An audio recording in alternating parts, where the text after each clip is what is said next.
Je suis venu parler de la vie, la bonne vie, la vie agréable.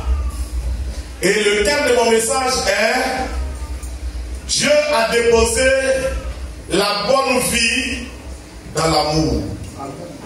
Écoute-moi bien et tu vas comprendre. Dieu a déposé la bonne vie dans l'amour. Allons-y dans le livre de Romains chapitre 13, le verset 8 et le verset 10. Et nous prendrons Galates 5, 13 à 14. Et puis nous allons terminer avec le livre de Marc 12, 30 à 31. De Romains chapitre 13. Verset 8 jusqu'au verset 10. La Bible nous dit ceci ce matin. Ne devez rien à personne, si ce n'est de vous aimer les uns les autres. Ne devez rien à personne si ce n'est de vous aimer les uns les autres. Car celui qui aime les autres accomplit la loi. Car celui qui aime les autres accomplit la loi. En effet, les commandements, tu ne commettras point d'adultère. En effet, les commandements, tu ne commettras point d'adultère. Tu ne tueras point. Tu ne tueras point. Tu ne déroberas point. Tu ne déroberas point. Tu ne convoiteras point. Tu ne combattras point. Et ceux qui peuvent encore Et y ceux avoir qui peuvent encore y avoir se réunissent et tous se réunissent dans cette parole. dans cette parole. Tu aimeras ton prochain Tu comme aimeras ton toi-même. prochain comme toi-même. L'amour ne fait point de mal L'amour ne fait point de mal au prochain. au prochain. L'amour est donc l'accomplissement de la loi. L'amour est donc l'accomplissement De la loi. Amen. Et Amen. Amen. Acclame la parole et assieds-toi. Que la paix du Seigneur soit sur chacun de nous, dans nos vies et dans nos maisons. Que l'Éternel pourvoie tous nos besoins. Là où la confusion semble s'installer, que la main de l'Éternel l'éloigne de nous au nom de Jésus. Que Dieu permette que la joie inonde ta vie et que tu débordes de bonheur au nom de Jésus. Ici, c'est l'apôtre Paul qui parle. Paul s'adresse à l'église de Rome et partant de l'église de Rome à l'église de Jésus-Christ. Tout ce qui constitue les besoins, en réalité, ont déjà les solutions programmées par Dieu. Mais Dieu décide de faire très souvent par le biais de quelqu'un d'autre. J'ai besoin de travail. Dieu va me donner du travail de par quelqu'un. Alléluia. Amen. J'ai besoin de faire une plantation. Dieu va me donner la terre là de par quelqu'un. Et Dieu va permettre que j'ai des gens pour venir m'aider afin que j'ai cette plantation. Donc quand nous regardons ce que l'homme a besoin, ce que l'homme a besoin pour bien vivre, Dieu a déposé la réalisation de cela dans la collaboration, dans la marche mutuelle. Alléluia. Mais avoir la vie de façon égoïste, le diable nous amène à voir la vie de façon égoïste, à penser seulement qu'à nous. Et en pensant seulement qu'à nous, on se retrouve en train de faire du tort aux autres. Et faisant du tort aux autres, nous compliquons leur vie et nous aussi nous compliquons notre vie. Alléluia. Je dis ici une fois, si tu te réveilles le matin, que tu ne vois personne dans ton quartier, si tu ne vois personne dans ton quartier, qui va t'habiter, c'est là que les autres sont importants. Tu m'entends bien? C'est là que tu vas comprendre que les autres sont importants. Regardez, demandez à ceux qui ont l'habitude de manger en groupe, ceux qui ont l'habitude de manger en famille. Parfois c'est doux. C'est plus doux que manger seul. C'est le même repas. C'est le même repas qui a été fait. Mais bizarrement, quand vous mangez ensemble, allez, merci. Parce que Dieu a fait de sorte que la bonne vie soit manifestée dans l'amour. Lorsque nous manifestons l'amour, on se sent en train de vivre. Or, manifester l'amour, c'est quoi? C'est partager ce qu'on a avec l'autre. C'est soutenir l'autre. C'est l'encourager. C'est le guider. C'est ça l'amour. Mais lorsque cela est absent, la vie devient bizarre, difficile, remplie de peur. Est-ce que tu m'entends bien? Voilà pourquoi la Bible dit, aimez-vous les uns et les autres. Et je suis venu te dire, apprends à aimer les autres. Non pas simplement de par ta bouche, mais dans les actes. On prie. Ce que nous demandons à Dieu, généralement, on a besoin de 10%. Les 90%, certainement, c'est pour aider les autres. C'est pourquoi la vie des païens n'est pas intéressante, je le dis. Le païen cherche l'argent pour qu'on parle de lui comme le plus grand riche. Mais le chrétien, il cherche l'argent pour que tout son entourage soit à l'aise. À la gloire de Dieu. Tu as joué quel rôle? Est-ce que la trésorier est sans argent? Ça veut dire qu'il y avait de l'argent. Mais Jésus prenait cela pour faire quoi? Pour aider les autres. Il a tellement aidé les autres jusqu'à ce qu'il aille sur la croix pour donner sa vie. Quand tu dis que je n'ai rien, bien aimé, ton amour n'est pas sincère.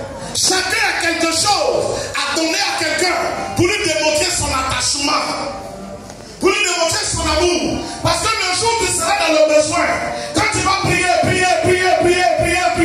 c'est par l'homme que Dieu va passer pour t'exaucer. Or, toi, tu n'aimes pas les autres, au point que tu ne les soutiens jamais. Tu as été aidé par toi. Dieu n'est jamais passé par toi pour soutenir quelqu'un, pour encourager quelqu'un. Et toi, à ton tour, tu veux que Dieu utilise les autres pour venir t'aider. Ça ne va pas marcher. Quand vous voulez qu'on fasse pour vous, même pour les autres, tu veux qu'on manifeste de l'amour envers toi. Manifeste de l'amour envers les autres.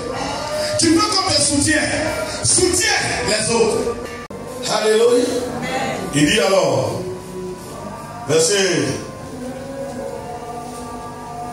verset 8, ne devez rien à personne, si ce n'est de vous aimer les uns les autres, car celui qui aime les autres accomplit la loi. En effet, les commandements, tu ne commettras point d'adultère, tu ne déroberas point, tu ne convoiteras point, et ce qui peut avoir se résume dans cette parole: tu aimeras ton prochain comme toi-même. L'amour ne fait point de mal au prochain. L'amour est donc l'accomplissement de la loi de la bonne vie. C'est au nom de l'amour que quand je te vois au bord de la route, même, ou que tu me vois au bord de la route, je n'ai pas participé à l'achat de ta voiture, mais tu refuses de me dépasser. Ça, c'est au nom de l'amour. Sinon, ce n'est pas tout ce qu'on connaît, qu'on prend. Il y a des gens, on les connaît. Bonjour. Ah, bonjour. Mais il y a des gens, quand tu te vois, tu te sens obligé de stationner, de les saluer et de demander: tu vas où? Alléluia. Le président Oubremac qui dirige ce matin, la semaine passée, j'avais un problème de frein, 3 semaines en arrière. Il me poursuivait partout. Papa, il faut prendre ma voiture. Papa, il faut prendre ma voiture. Papa, il faut prendre ma voiture. J'ai dit: papa, il faut prendre ma voiture. Je lui ai dit: je vais prendre, je viens. Et je suis allé, j'ai dit à maman: Marc veut marcher pour que moi je sois dans sa voiture. Alléluia. Mais s'il n'avait pas besoin de sa voiture, est-ce qu'il allait payer? Mais pourquoi il paye une voiture et puis il me poursuit? Pour que moi je prenne sa voiture pour faire mes courses et puis lui il va être à pied. C'est l'amour qu'il a pour moi. L'amour qu'il a pour moi l'oblige à refuser me voir en Warawara ou en Baka. Pendant que lui s'est assis au volant de sa voiture, confortablement assis et en train de partir. Il trouve anormal. Donc il va poursuivre. Dieu soit béni. L'Éternel a vu son cœur. Dieu a permis que mon problème soit réglé. Et je n'ai pas pris sa voiture. Est-ce que tu m'entends bien? La façon dont tu investis en moi, la façon dont tu m'aides, la façon dont tu me témoignes ton affection, au point de te permettre de penser à ma place, le bonheur, qu'est-ce que je peux faire pour qu'il soit content? Moi aussi je me permets, à mon tour, de penser comment je peux faire pour qu'il soit heureux. Alléluia. Dieu a placé la bonne vie dans l'amour. Deuxièmement, quand on aime quelqu'un, on ne peut pas lui faire du mal. La Bible dit l'amour ne fait pas de mal. Ce n'est pas toi qui vas aller mentir sur moi pour salir mon nom. Ce n'est pas toi qui vas comploter contre moi. Ce n'est pas toi qui vas être auteur des agressions. Ce n'est pas de toi que viendra le malheur. Parce que tu m'aimes. Parce que tu m'aimes. Est-ce que tu m'entends bien? Parce que tu m'aimes. Alors, cet amour me rassure dans la marche que j'ai avec toi. Je ne crains rien. Alléluia. Alors les gens ne sont pas gentils envers moi. Toi tu es qui? Tu es quoi? Donne-moi les preuves de ta bonté. Donne-moi de Galates. Alors tiens Galates 5. Galates 5, 13. Il dit frère, vous avez été appelés à la liberté. Frère, vous avez été appelés à la liberté. Seulement ne faites pas de cette liberté un prétexte. Seulement ne faites pas de cette liberté un prétexte De vivre selon la chair. de vivre selon la chair. Mais rendez-vous par la charité serviteurs les uns. rendez-vous par l'amour serviteur des uns et des autres. Car toute la loi est accomplie dans une seule Car toute la loi est accomplie dans une seule parole. celle-ci. Celle-ci. Tu aimeras ton Tu aimeras ton prochain comme toi-même. Amen. je ne veux pas pour que tu te maries. Parce que je t'aime, je ne veux pas te voir dans le péché. Alléluia. Je veux que tu aies du travail. Parce que je ne veux pas te voir nu. Je ne veux pas te voir dans la faim. Je ne veux pas te voir souffrir. Donc, ton affaire de travail me concerne. Chez moi à la maison, je n'ai pas besoin que tu me dis prie pour moi. Je prie pour toi. Alléluia. Ta joie et tes larmes. Je préfère ta joie. Amen. Plutôt que tes larmes. Et comme je le dis souvent, le bonheur des autres fait ma joie. Le bonheur des autres faisant ma joie, je réfléchis. Qu'est-ce que je peux faire pour que tu sois dans le bonheur? Mais je ne cherche pas ce que tu sois mon serviteur. Non, mais au contraire, je cherche à te servir parce que je t'aime. Quand on aime quelqu'un, on le sait. Quand on aime quelqu'un, on le sait. En faisant quoi? En l'aidant. Tu le vois en train de faire quelque chose, tu apprends, tu vas vers lui pour voir ce qu'il peut apporter comme de l'aide. Aimons-nous, bien-aimés. Il y a des gens ici qui ont besoin de conseils pour réussir dans leurs activités. Alors, il y a des gens qui ont le conseil qu'ils seuls ont besoin. Le conseil que seuls ont besoin, il y en a qui ont ça ici. Ils ont besoin simplement que vous les encadrez dans une bonne vision, de voir ces personnes-là réussir et ensemble se retrouver, chacun a pour lui à manger. Et puis on se retrouve, on danse pour la gloire de notre Dieu. Alléluia. Amen. Alléluia. Amen. Dieu a tellement aimé qu'il a donné. Dieu n'a pas aimé que au point qu'on s'est donné nous. Non, il a aimé et c'est lui qui a donné. Quand on aime, on donne. Et ce qu'on donne prépare le lendemain. Comme je le dis, je l'ai dit hier à ma fille Mary, et je l'ai dit encore ici, je l'ai dit très souvent. J'ai dit, tends la main. Tends la main, écoute-moi ici. Regarde-moi, tends ta main. Et puis prends l'autre main. Voilà, tu tends ça. Tends ta droite, prends la gauche. Voilà, touche ton doigt qui est là. Ta gauche, prends ta gauche. Touche ton doigt qui est là. Voilà, faut tirer comme ça. Fais. Voilà. Ça va où? Ça va? Si tu veux, moi je dirais que ça va soit devant ou ça va vers les autres. On est d'accord? Fais comme ça. Oui ou non? Ça va devant, non? Fais comme ça. Ça va vers les autres, oui ou non? Très bien. Et puis fais comme ça. Ça va où? Ça va chez qui? Donc c'est un proverbe qui dit, tu vas faire 4 fois le mal à quelqu'un. 5e fois, ça va te revenir forcé. Alors, ce qui va te revenir, c'est le plus gros.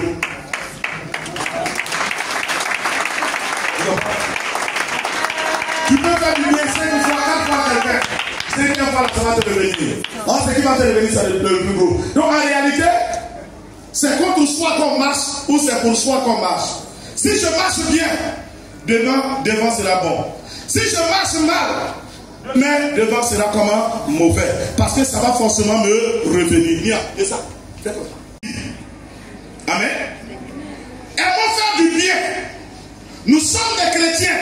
On ne verra pas Dieu ailleurs que par nous. C'est par toi et moi qu'on va voir Dieu. Donc notre façon de marcher dans nos autres, de dire que Dieu est bon ou Dieu est mauvais, permet aux gens de voir la bonté de Dieu de par ta vie au nom de Jésus. Alléluia. Je l'ai dit le jeudi, tu es le modèle de Dieu. Tu es le modèle de vie que Dieu veut donner au monde. Il dit, vous êtes la lumière du monde. C'est pas ça? Comme on va demander un modèle à quelqu'un, les femmes aiment bien le faire. Allez demander un modèle de robe, de jupe, pour aller copier. Tu as le modèle que Dieu veut pour le monde. Le monde doit te copier. Et Dieu te dit quoi? Marche dans l'amour du prochain. Afin que le monde copie l'amour du prochain. Tu vas dire, mais je fais du bien. On me retourne pas. Patiente-toi. Un jour, tu verras que tous les biens que tu as fait, Dieu va susciter quelqu'un. Ça va te revenir. Ça va te revenir multiplié au nom de Jésus. Amen. Ne laisse personne te persuader que c'est gratuit. C'est pas gratuit. Vous vous souvenez de Dieu à ce moment avec Thiéma. Qu'est-ce qu'on sème sur terre et qu'on ne récolte pas son fruit? Si tu sèmes l'amour, tu vas récolter forcément l'amour. Alléluia. C'est mon message ce matin. Dans le nom de Jésus pour toi. Alléluia. C'est mon message. Alors il dit ici, frère, vous avez été appelés à la liberté. Seulement ne faites pas de cette liberté un prétexte de vivre selon la chair. Mais rendez-vous serviteurs par l'amour, serviteurs des uns et des autres. Car toute la loi est accomplie dans une seule parole: tu aimeras ton prochain comme toi-même. C'est la même chose que dit le livre de Marc chapitre 12, verset 30 à 31. Il dit quoi? Et tu aimeras le Seigneur ton Dieu de tout ton cœur, de toute ton âme, de toute ta pensée et de toute ta force. Verset 31. Voici le second: tu aimeras ton prochain comme toi-même. Il n'y a pas d'autre commandement plus grand que cela. Tu comprends? Il n'y a pas de commandement plus grand que cela. Aimer son prochain, aimer son Dieu et aimer son prochain, c'est les deux plus grands commandements qui existent sur la terre entre Dieu et l'homme. Parce que c'est l'amour qui va te conduire à tout faire pour ton prochain. Ou c'est la haine qui va te conduire à tout faire pour ton prochain. Alléluia. Amen, amen. Mais moi je te propose de choisir l'amour. Ce qui fait que tu peux te priver de sommeil pour intercéder, soutenir quelqu'un. Frère, c'est rien d'autre que l'amour. Ou bien je me trompe? C'est rien d'autre que l'amour. Ce qui fait que quand tu ne vois pas quelqu'un, tu te déplaces pour aller chez lui, pour avoir de ses nouvelles. C'est l'amour, rien d'autre que l'amour. Ce qui fait que quand tu trouves quelqu'un qui est dans des difficultés, tu te saignes le peu que tu acceptes de mettre cela à sa disposition pour le sortir de ses difficultés. C'est l'amour que tu as pour lui. Alléluia. Et en faisant ces choses, tu es en train de permettre à cette personne de bien vivre, de se sentir aimé, d'éprouver de la joie, parce que tu vas chez lui. On dit chez lui est loin. Ouais, c'est loin. C'est loin. Et toi, tu prends le temps d'arriver chez lui. Il se sent comblé et heureux. Alléluia. Frère, je te dis une chose. L'autre a la solution du problème que tu as. C'est ta façon de marcher avec lui qui va le permettre de se prêter à Dieu pour résoudre cette situation. Parce que c'est Dieu qui convainc. Mais si tu marches de façon égoïste, tu n'as jamais rien. Tu n'as jamais le temps pour les autres. Tu n'as jamais rien pour les autres. En tout cas, tu ne peux pas pour les autres. Les gens sont trop compliqués. Les gens sont toujours. Tu es un éternel plaignard. Bien-aimé, tu seras toujours dans des difficultés. Il n'y aura personne pour venir à ton secours. Et quand les gens viendront à ton secours, ça sera contre cœur parce qu'ils trouvent que tu ne mérites pas. Que Dieu te bénisse. Amen. Que sa grâce soit sur toi. Vis dans l'amour. Pratique l'amour. Aime soutenir les autres. Alléluia.